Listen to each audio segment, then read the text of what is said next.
출애굽기 12장 1절에서 14절 말씀. 여호와께서 애굽 땅에서 모세와 아론에게 일러 말씀하시되 이 달을 너희에게 달의 시작과 해의 첫 달이 되게 하고 너희는 이스라엘 온 회중에게 말하여 이르라. 이달 열흘에 너희 각자가 어린 양을 취할지니 각 가족대로 그 식구를 위하여 어린 양을 취하되 그 어린 양에 대하여 식구가 너무 적으면 그 집의 이웃과 함께 사람 수를 따라서 하나를 취하고 각 사람이 먹을 수 있는 분량에 따라서 너희 어린 양을 계산할 것이며 너희 어린 양은 흠없고 1년 내 수컷으로 하되 양이나 염소 중에서 취하고 이달 열 나흘 날까지 간직하였다가 해질 때에 이스라엘 회중이 그 양을 잡고 그 피를 양을 먹을 집 좌우 문설주와 임방에 바르고 그 밤에 그 고기를 불에 구워 무교병과 쓴 나물과 아울러 먹되 날것으로 물에 삶아서 먹지 말고 머리와 다리와 내장을 다 불에 구워 먹고 아침까지 남겨두지 말며 아침까지 남은 것은 곧 불사르고 너희는 그것을 이렇게 먹을지니 허리에 띠를 띠고 발에 신을 신고 손에 지팡이를 잡고 급히 먹으라. 이것이 여호와의 유월절이니라. 내가 그 밤에 애굽 땅에 두루 다니며 사람이나 짐승을 먹으라고 애굽 땅에 있는 모든 처음 난 것을 다 치고 애굽의 모든 신을 내가 심판하리라. 나는 여호와라. 내가 애굽 땅을 칠 때에 그 피가 너희가 사는 집에 있어서 너희를 위하여 표적이 될지라. 내가 피를 볼 때에 너희를 넘어가리니 재앙이 너희에게 내려 멸하지 아니하리라. 너희는 이 날을 기념하여 여호와의 절기를 삼아 영원한 규례로 대대로 지킬지니라. 우리 옆에 계신 분들하고 서로 인사하겠습니다. 새벽에 하나님이 도우십니다. 네, 새벽에 하나님이 도우십니다.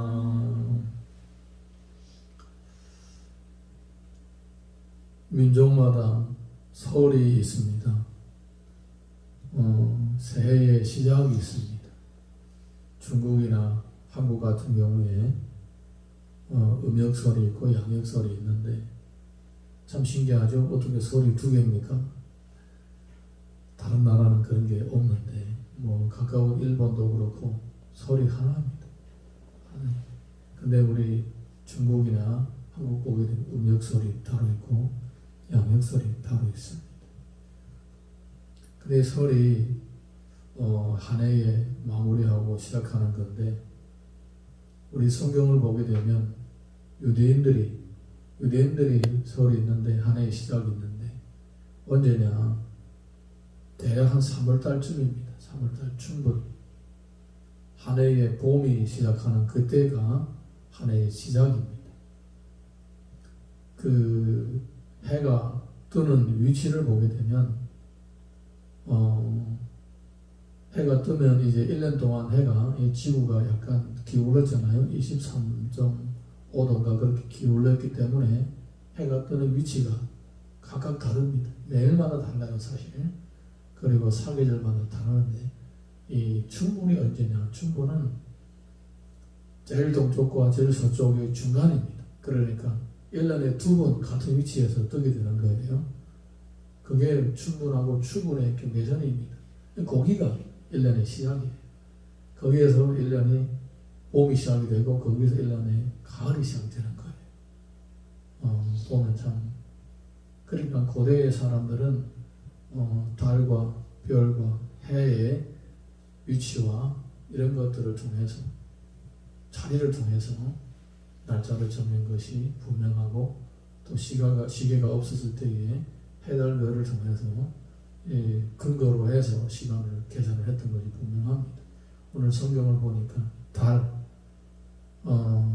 달이 뜰 때죠. 보름이죠. 보름이니까 환하게 비추는 그날이 6월절이라는 거예요. 그 전날부터 그 전 며칠 전부터 10일부터 양을 준비해서 양을 지켜두었다가 이제 14일날 저녁이죠. 14일날 저녁에 그러니까 정월보름 그 전날 저녁에 저녁에 그 양을 잡아서 먹습니다. 그리고는 그 피를 양을 잡은 그 피를 문 임방과 문설주에다가 이렇게 바릅니다. 그리고 그 집 식구들은 그 집 안에서 양을 먹는데 만약에 식구가 적다가 한 집에 한두 사람밖에 없다. 그러면 옆집이라든가 친척집이라든가 서로 사람을 이렇게 모아서 같이 그 집 안에서 양고기를 먹는 거예요. 그럼 양고기를 어떻게 먹느냐? 양고기를 물에다 삶아 먹지 말라고 합니다. 물에다가 부어 먹으라고 하는 거예요.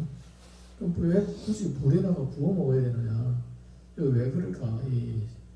뭐 여러 가지 다른 이유도 있겠지만은 우리 성경을 보게 되면 이 하나님 앞에 제물로 드려지는 것들은 다 불에다가 태웁니다. 불에다 태웁니다. 양고기를 불에다 구워 먹는다는 것은 사실은 얘는 하나님께 드려지는 거예요. 사람을 위한, 사람이 먹으라고 배만 채우라고 하는 데만 목적이 있는 것이 아니라 이 굽는다라는 것은 먼저 하나님 앞에 드려지는 것을 의미하는 거예요. 그때 뭐 제단이 있었습니까? 뭐 제사법이 구체적으로 그렇게 되어 있었습니까? 그런 게 없죠. 그래서 하나님께서는 먼저 그것을 제물로 받으시는 거예요. 그래서 사실은 우리 인간이 우리가 일상생활을 할 때 이제 밥 먹을 때 기도합니다. 하나님께 감사 기도를 합니다. 이게 무슨 의미가 있느냐? 이 음식 먼저 하나님께 드린다는 의미가 있는 거예요, 사실. 할렐루야. 내가 물론 감사함으로 먹지만 내가 먹기 전에 하나님이 먼저 받으시는 거예요. 우리 식당에서 밥을 하거나 뭐 가정집에서 식구들 대접할 때도 사실은 이 음식은 내가 누구를 대접하고 섬기든지 죽게 하듯 하라고 하잖아요. 죽게 하듯 하라. 죽게 하듯 하라는 말이 무슨 말이냐? 주님께 먼저 해드리라는 거예요. 내가 음식을 하든지 직접 이것을 제물로 하나님 앞에 태우거나 그러지 않아도 내가 이것을 주를 위해서 주님이 먼저 모시고 받으시도록 한다. 그것을 의미하는 것입니다. 이런 성경적인 원리와 전통을 미뤄서 볼 때에 양고기를 삶아 먹지 말고 반드시 구워 먹으라고 합니다. 그것도 1년 된 어린 양 잡아서 이렇게 이런 것들 뭡니까? 이 어린 양은 장차 이 땅에 오실 예수 그리스도를 상징하는 것입니다. 온 인류의 죄를 대속하기 위하여 피를 흘리실 그 예수 그리스도를 상징하기 때문에 반드시 그렇게 딱 정해놓습니다. 요것만으로 해라. 마음대로 하지 말고 이렇게 해라. 예수님의 그림자, 예수님의 표징이기 때문에 그렇게 하나님께서 그들에게 말씀을 해주시는 것입니다. 그리고 특이한 점은 피를 문설주와 문 임방에다가 바르는 거예요. 어릴 때부터 이 중국 문화와 관련되어 있는 민족들 보게 되면 설날에 문에다가 뚜이를 이렇게 합니다. 양 옆에다가 그리고 이 위에다가 이렇게 빨간 종이로, 대부분 다 빨간 종이로 이렇게 붙입니다. 빨간색으로. 그리고 자동차를 살 때에 뭐 자동차 바퀴에다가 빨간 띠를 띠거나 뭐 이렇게 빨간색을 좋아합니다. 이건 어디서 왔을까? 성경에서 온 거예요. 성경에서 온 거예요. 뭐 양을 잡아서 피를 바를 게 없으니까. 그래서 이런 문화들이 이쪽으로 오면서 그냥 빨간색이. 그리고 또 이 설날이 되면 빨간 옷 이런 거 입잖아요. 또 그 해에 자기 띠가 되는 그 해가 되면 사람들이 빨간 속옷을 입어서 또 빨간 속옷을 사 입습니다. 이렇게. 다 어디에서 왔겠습니까? 성경에서 근거를 한 거예요. 그 문화들이 이쪽으로 온 거예요. 이쪽에 원래 있는 주민들이 그런 문화가 있을 수가 없는 거예요. 다 다르기 때문에. 그런 걸 보게 되면 우리 성경 보게 되면 이 예수님의 피를 상징하는 것입니다. 문설주, 문 임방. 그렇게 빨간 걸 좋아하는 것도 마찬가지로 그런 의미가 있는 것입니다. 이 모든 것들은 여기에서 6월절에 관련된 이런 모든 이 절기의 법들은 장차 오신 예수님을 상징하시는 것이고 또 예수님이 오지 않으셨기 때문에 예수님을 대신해서 먼저 이 제물로 하나님께 드려지는 것을 의미하는 겁니다. 그렇게 이렇게 이 6월절 양을 잡아서 먹고 그리고 대대로 그 규례를 지키라고 하고 그 해를 1년의 시작으로 정해라고 하는 것입니다. 이렇게 새롭게 출발을 하는 것입니다. 새롭게 출발. 이 이스라엘 백성들에게 주어지는 이와 같은 새로운 출발은 다른 사람의 출발하고는 차이가 나죠. 여기에서는 이 새로운 출발은 구원을 의미하는 것입니다. 구원의 의미가 있는 것입니다. 원래는 다 노예였죠. 노예. 자유가 없는, 첫 번째 신앙의 자유가 없는 것입니다.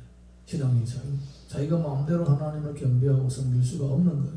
신앙의 자유가 없는 겁니다. 두 번째, 삶의 자유가 없는 겁니다. 내가 쉬고 싶을 때 쉬고 일하고 싶을 때 일하는 것이 삶의 자유입니다.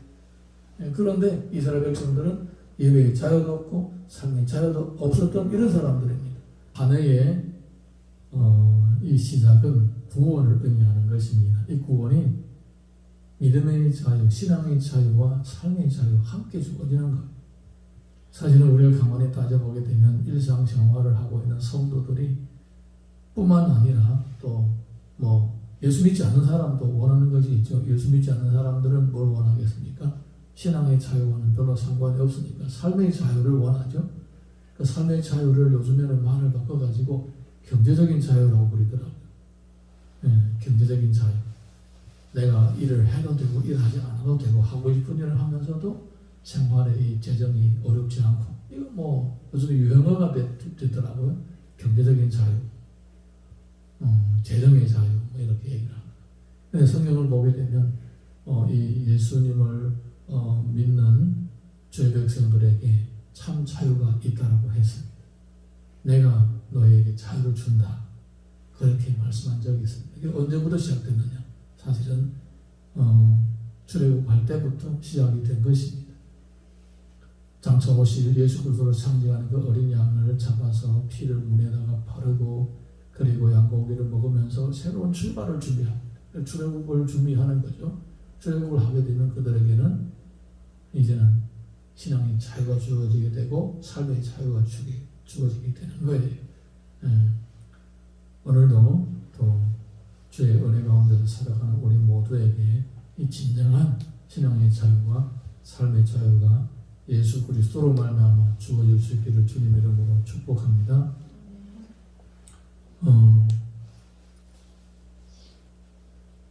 그런데 이 이스라엘 백성들에게 자유가 주어지는 동시에 애굽 사람들에게는 어떤 일이 생기느냐?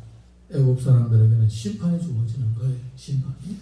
그 사람들이 장자의 죽음과 심지어 이 가축과 짐승의 처새끼까지도 다 죽는 그런 하나님의 심판이 임하게 되는 것입니다. 이것이 바로 하나님의 역사하심이고 하나님의 임재하심입니다.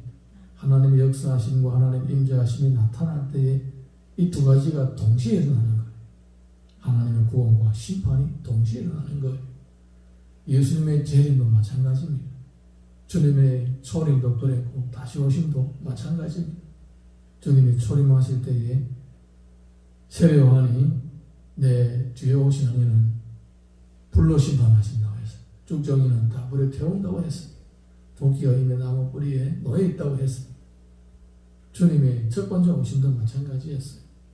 어떤 사람에게는 구원을 의미하고 어떤 사람에게는 심판을 의미하는 것입니다. 요한복음을 보게 되면 내가 온 것은 심판하러 온 것이 아니라 구원하려고 왔다. 그런데 너희들이 나를 믿지 않음으로 이미 심판을 받았다. 이렇게 말씀을 하십니다. 이런 것들을 미루어 볼 때에 하나님의 구원과 심판은 동시에 함께 일어나는 것입니다. 재림도 마찬가지예요. 주님의 재림도 동시에 일어나는 거예요. 그리고 우리 일상생활 가운데서도 하나님의 은혜도 마찬가지예요. 하나님의 은혜가 어떤 가정이라든가 어떤 지역에 어떤 교회에 임할 때 주님의 뜻을 따라서 살고자 애를 쓰는 사람, 좀 인도하심을 따라 살고자 하는 사람들에게는 그리 복된 시간이고 기쁨의 시간이고 즐거운 시간이지만은 주의 뜻을 따르지 않고 주님을 거역하는 사람들에게는 그게 심판의 시간이고 슬픔의 시간인 것입니다. 이 이스라엘 백성들이 평생 이렇게 주님을 믿고 또 섬기고 살아가는 사람들에게는 얼마나 기쁨의 시간이겠습니까? 신앙의 자유가 주어지고 삶의 자유가 주어지고 새로운 출발. 이제부터는 이 사람들은 자유민인 거예요. 오늘도 우리가 믿음으로 살아가면서 또 우리가 주의 인도하심을 따라 살면서 하나님의 역사가 나타날 때에 은혜를 입은 그런 주인공으로서 매일매일마다 준비될 수 있기를 예수님 이름으로 축원합니다.